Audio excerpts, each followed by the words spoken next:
Passion. It comes in many forms. Some people search far and wide for it, waiting for a certain moment of inspiration or a spark of imagination. Others have their passion instilled in them. Passions so strong that nothing will break them. Passions so intense that nothing will change them. Passion drives you, motivates you. It pushes you to keep going, even when the road gets tough.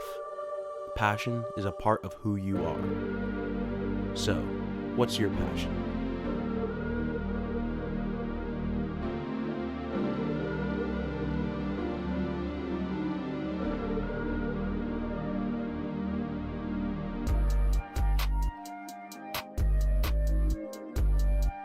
So let's begin.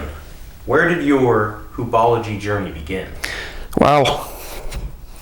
Where do I begin? You know, ever since I was a kid, at the age of 4, I just fell in love with this game of basketball. I was introduced to it from my father, and I had a hoop at the time.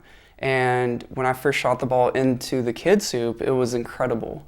That feeling of being able to shoot the ball in a hoop was really fun for me, and I still get that joyous and excitement when I still play this wonderful game of basketball today. And being around the game too, growing up as a Kings fan with my family, that was phenomenal. I'm still a Kings fan to this day, even though they're not that good, but just being around the game forever as a kid, as well as playing the game. I played the game for a long time, beginning to little dribblers as a kid, to various rec leagues, being around it and also watching it for fun. It's not like I had to watch it. I looked forward to watching the Kings game or any other team that was on national television on TV. And I still remember the day when I went to my first Kings game in Sacramento, where my dad took me to a Kings game and I got to see my favorite player at the time was Lil Baby. I still have the jersey to this day. And it was phenomenal. And just that feeling of being able to see the players not only on TV but in person was really incredible. And being with my family in those moments are really good. So just being around the game and being able to learn and grow from the game as well at the age I am is really fun.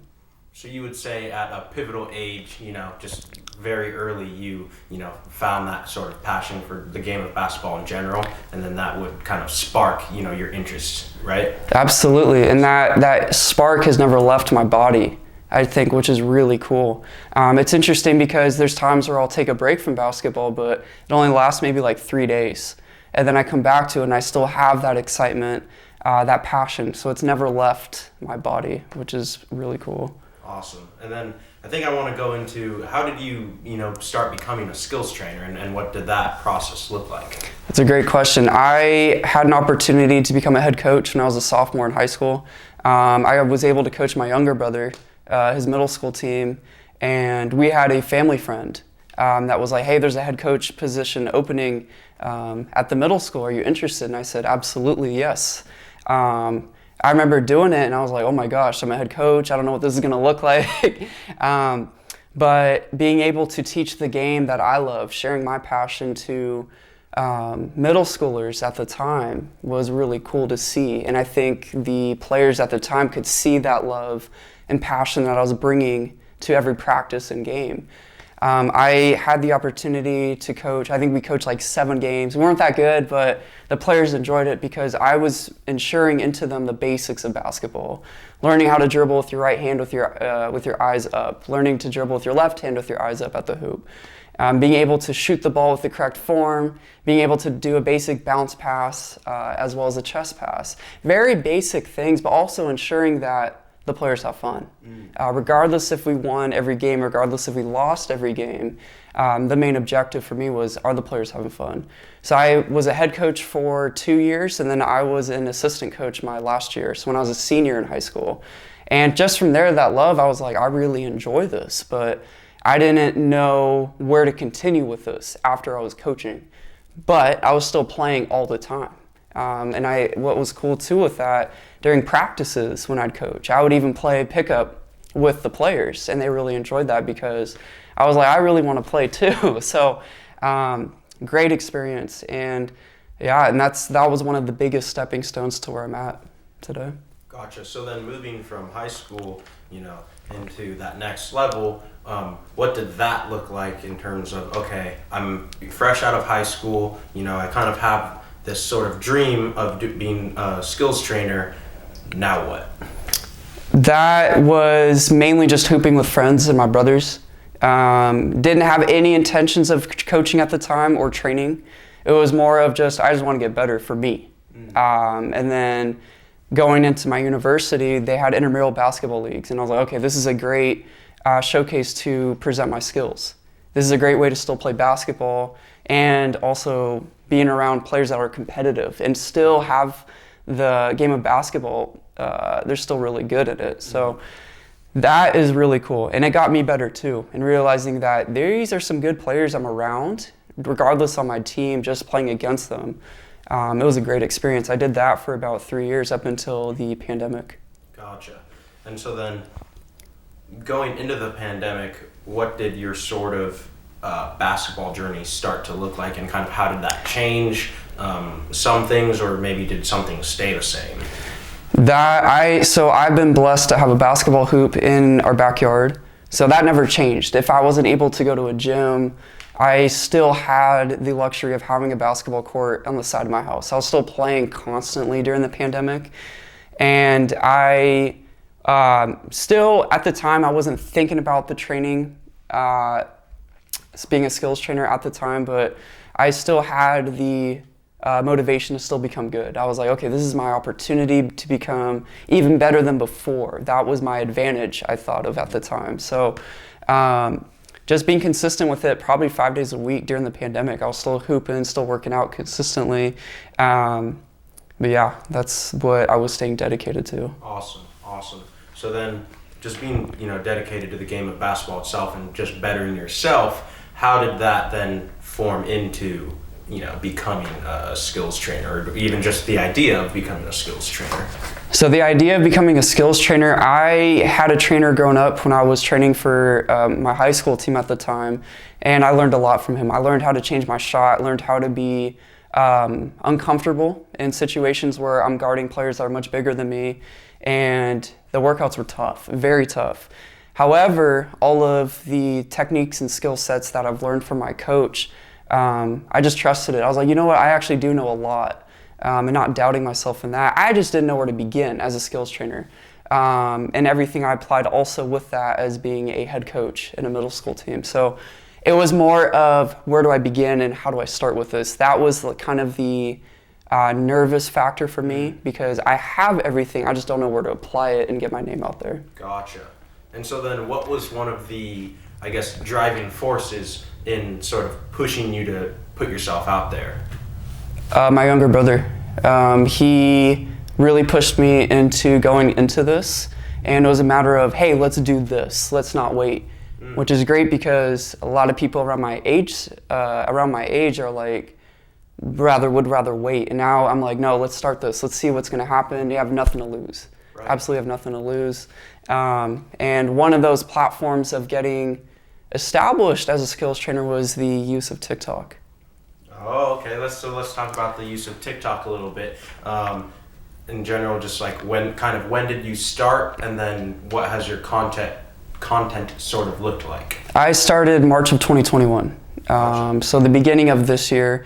I'm very hesitant to use TikTok, because I didn't really know how well I could use the platform in a business standpoint.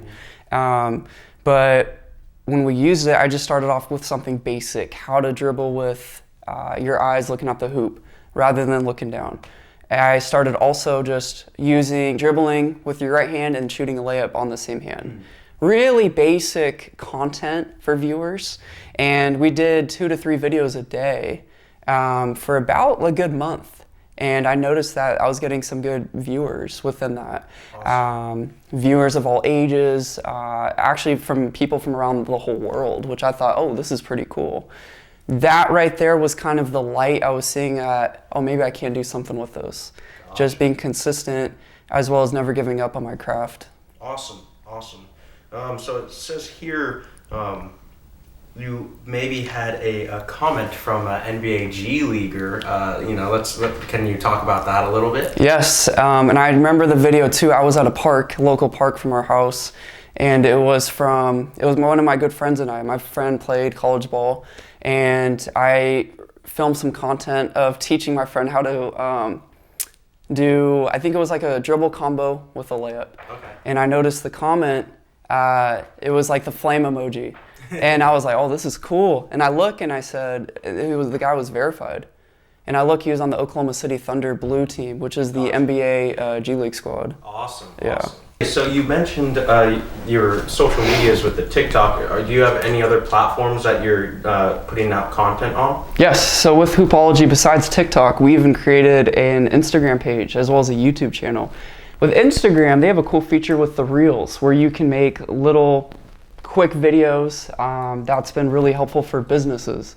And for me, just like TikTok, I'll transfer those videos over onto my Instagram Reel. And I noticed that I've been getting more viewers on that platform than TikTok. So Gotcha. It's kind of funny. In addition to that, I've noticed some hurtful comments on there and some hate, but that's okay because, I just realized people are just trying to be funny and I don't let that bother me. I still stick to my craft. With the content of Instagram and TikTok though, I noticed that there's times where I put a little bit too much pressure on myself where it's like, this isn't as perfect as I want it to be.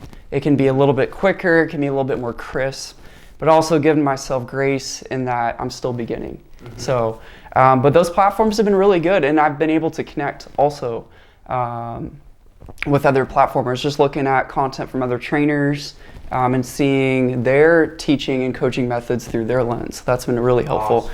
In addition to that, with YouTube, I have a few videos out on there. I have an intro video and I also have some training footage on that platform too. Now I know how hard it is to get viewers and subscribers on YouTube, but it's just a really cool platform to also have in addition with Instagram and TikTok for Hoopollogy. Awesome, awesome. And so you mentioned being able to connect and with other content creators and trainers and whatnot. So that being said, what are some trainers that you look up to and sort of aspire to be?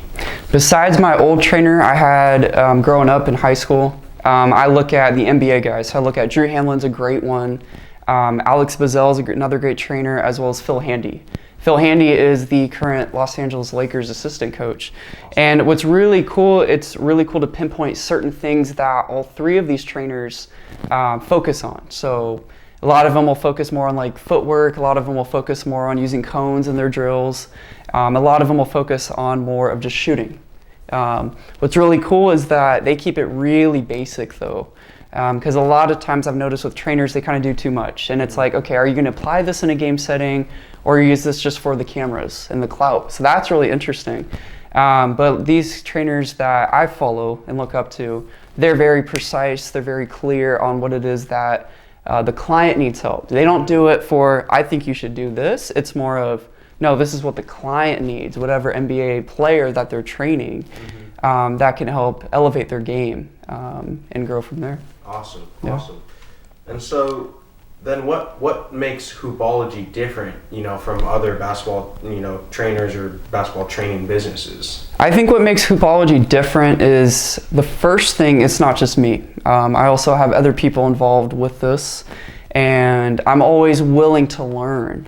I'm not a finished product at all. And I'm always willing to, if I don't know a drill 100%, I'm going to reach out to my brother who knows the game equally as much as I do, if not more. Or I'm also learning from YouTube, like those trainers I just mentioned, as well as some of my friends that have played in college ball. Just because for me, I don't want to give any wrong information to a client at all. So the other thing too is I train as if I'm the player. I train as if I'm trying out for a team because I want to be in that mindset of, okay, this is what it's going to be like for the client, rather than just yelling at a player and telling them, do this drill. If I can't even do the drill, what's the point? You know what I mean? Right. So I think for me, training as if I'm the player is super important. Practice what you preach. And I think within that, that's helped me a lot. So when I teach a drill to a client, I've done the drill so many times that it's almost a muscle memory. Everything is just so instant. I don't even think twice. So that's been really crucial. And what comes within this training for me is the running, the agility, the weight training are also essential in becoming a great basketball player, as well as a trainer for me. And I'm also learning, I'm taking notes, I'm on YouTube a lot, and then just reaching out to my friends as well as my brother. That's, I feel like, what makes me different. So, what does the training part of Hoopollogy look like? So there's 3 parts. There's the running and agility part. This is where I run a mile and a half, whenever I can, 3 days a week, if possible. It's very important to run and be in tip-top shape to have the best stamina possible. Can a player play the whole game without getting too tired? Can a player be ready to play in the 4th quarter and not be exhausted when it matters most, when the game is on the line? The other part of that that's important is the agility and conditioning part within using the quick ladder is a great way to improve your quickness with your feet.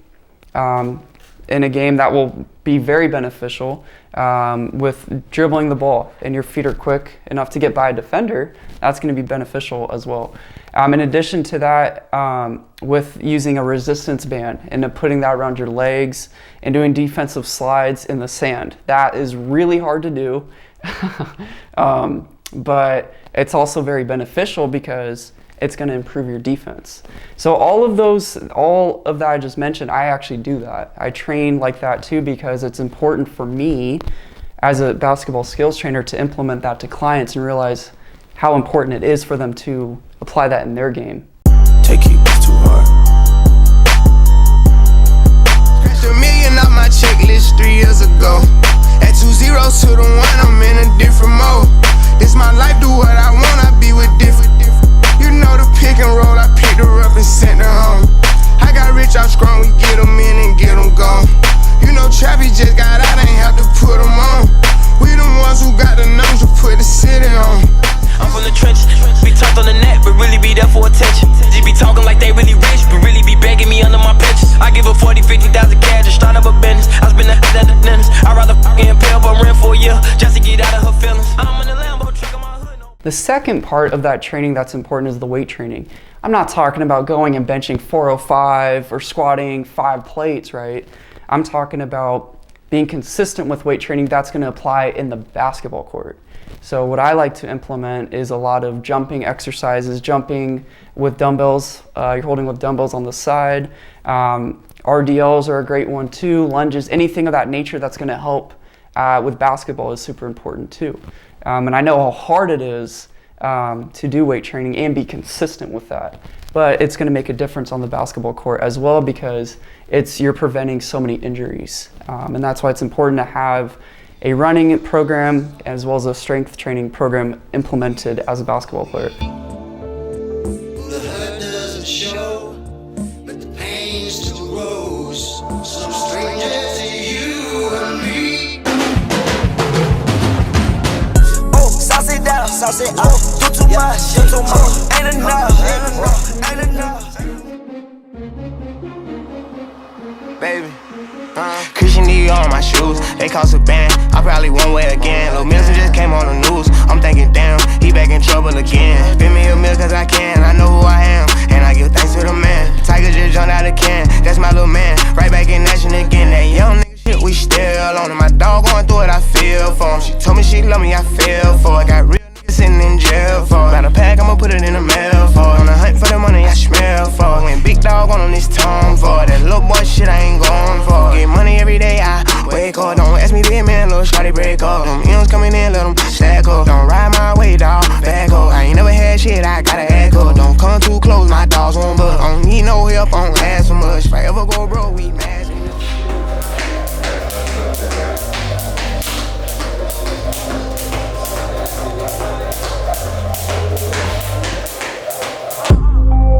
Only hope I had was selling. Was on my grind cause times was harder than the cellar float. My mama taught me never steal and never telling folks. I grew up looking up the that was selling, giving, they took them like interceptions. So throw that pass, I'll be the cornerback. Me and Lauren, MMG gon' bring that Warner back. Ambition.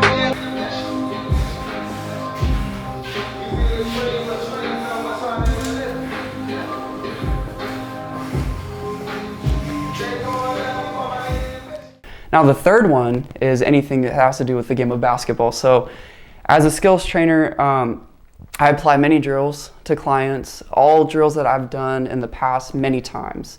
Whether it's a quick how to teach a jab step and implementing that into a jump shot. Very important, very basic. I don't use drills, or I don't use cones in any drill just because I like applying everything in a game situation. There's no cones in a game, so why would I use it? You know, I keep things very simple, very basic. Anything that I don't know, I'm not gonna apply it in the training session. I'm simply gonna ask my brother if he's there with me, or I'm gonna reach out to a friend, and so I can further become confident in those drills. Because what's the point? Why would I teach a client a drill that they don't know, that I don't know much about, and then if a client uses that and they're not sure either, what's the point? It's just kind of a waste of time. So anything, those are the three components that I look at for training and being consistent. Consistency is so crucial because you can go and you can tell everyone that, hey, I train, I do all this stuff, but if you're not doing it, what's the point? And I think for me, with my schedule as being a current student, as well as working another job, whatever time I have available, I implement that to Hoopollogy. And whether it's the running part, the weight training part, or just even hooping and working on my craft, that's all three I try to implement.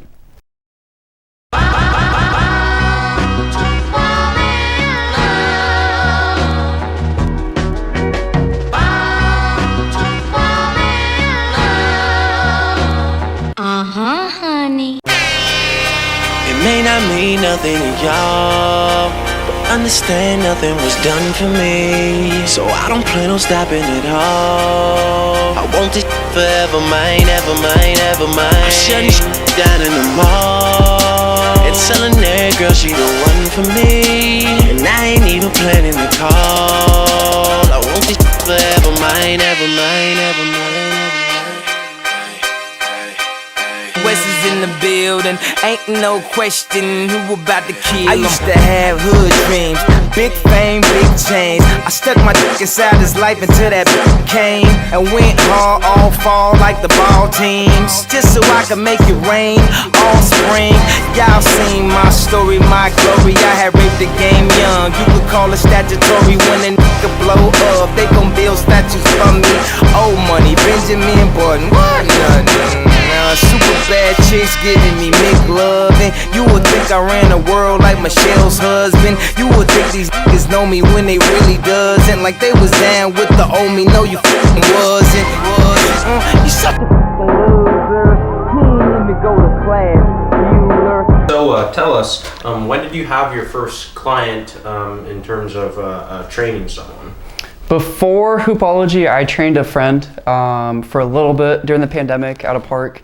And I was just like, I'm gonna have fun with this and apply everything I know. That's gonna help elevate his game.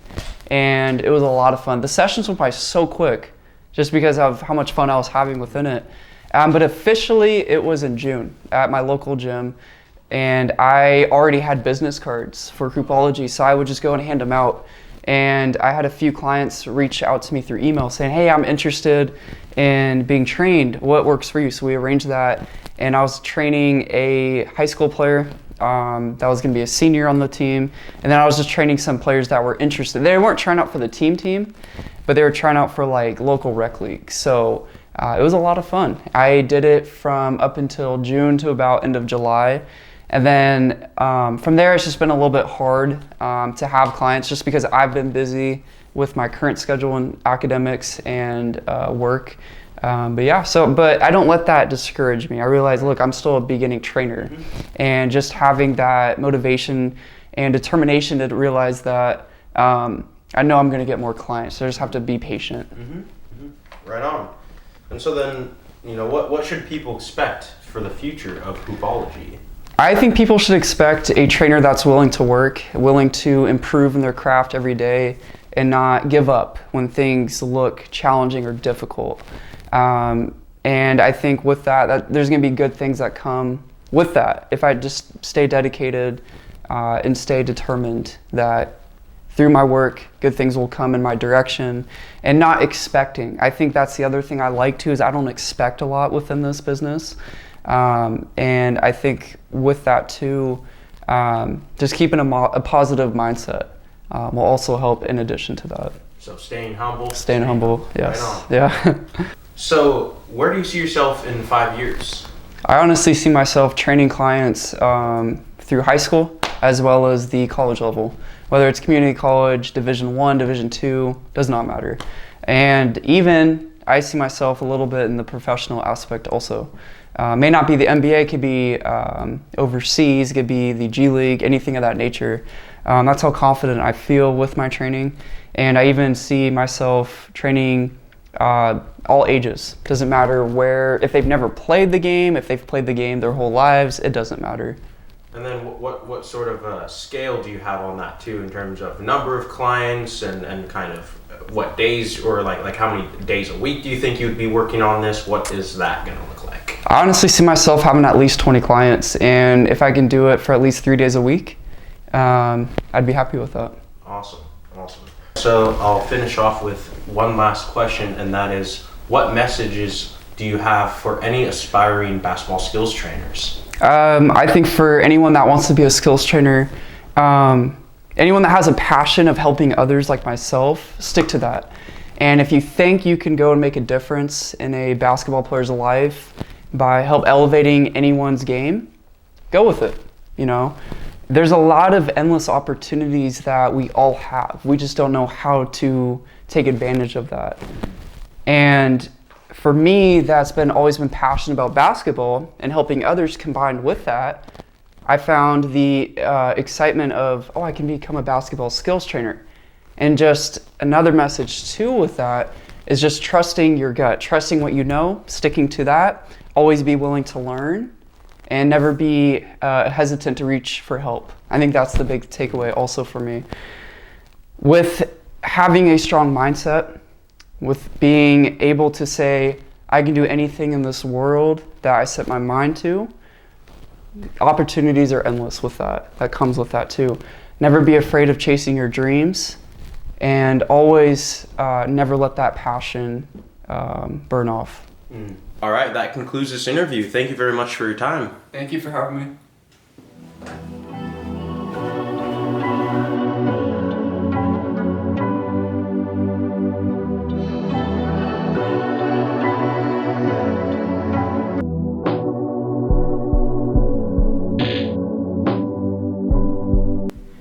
Hey guys, I'm David. And I'm Eric. And we co-directed this short film. I'm just super stoked to be a part of this project. Austin asked us to work together and collab on this, and so I'm super thankful. We put a lot of work into this. It was something like, how many hours? Initial shooting was over 10 hours, I think 10 to 12 hours. Editing, we're still working on editing. Well, I am. I'm doing all the editing, and that's gonna be a whole different process, but initially, Austin approached us with this idea a while ago. Actually, I think right as we were doing the podcast for our Digibros podcast.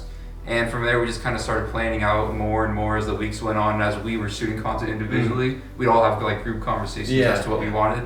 And then the first thing we did was I think it was like beginning of October, we did the drone stuff, which was the intro and a little bit of the outro clips as well. And then after that, we did the running portion, correct? And the training. And what gear did you use for that? Yeah, so in terms of gear, my camera was the Sony a6400, which is what we're filming on right now. And so it's just really good for videography, and it gets the job done. And then I paired that with a DJI Ronin gimbal, which really helped get smooth shots. And I'm really proud of how that came out. In terms of my drone, I used the DJI Air Mavic 2. That's the correct name, finally, after like 2 takes.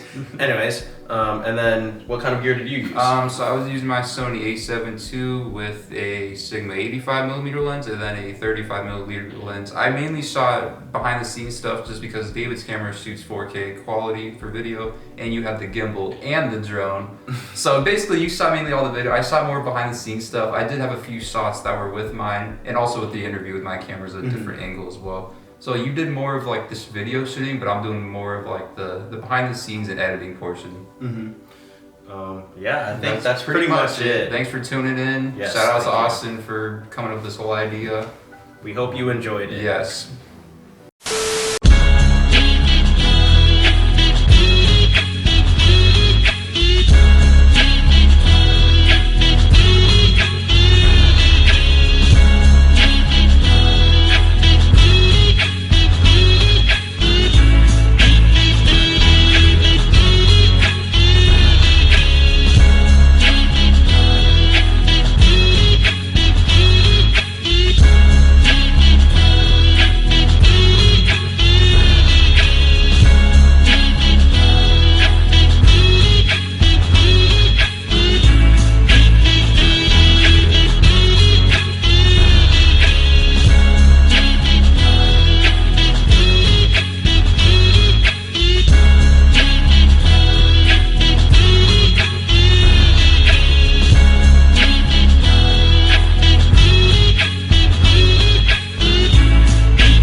awesome. Thank you very much. Yeah, thank you.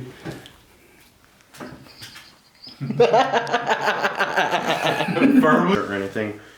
I mean, if you want, but It doesn't need to be plugged in either. There's obviously. no, oh, what happened to it? Wait, what the? David's like.